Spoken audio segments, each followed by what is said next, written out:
So here's how you can trim the iPhone voice memo. Let's get started. And if this is your first time here, most definitely subscribe so you never miss anything important.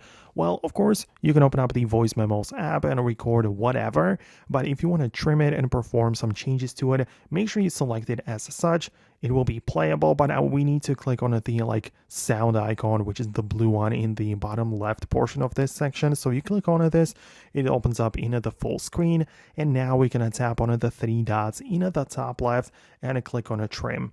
So that's how it works currently, and you can grab either the left or right edge of the selection and trim the part of the voice memo.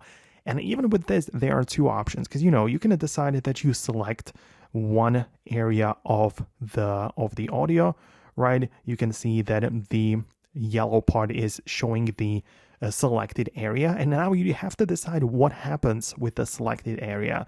If you click on a trim, it means that everything outside of the yellow window will be lost, and you will only keep these this selected part.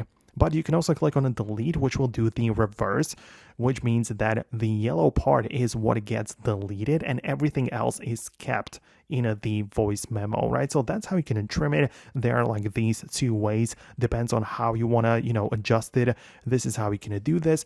I really hope that I could explain it well to you. Let me know what you think about that below in the comments. Subscribe for more tutorials and similar videos like this one, and I'll talk to you later.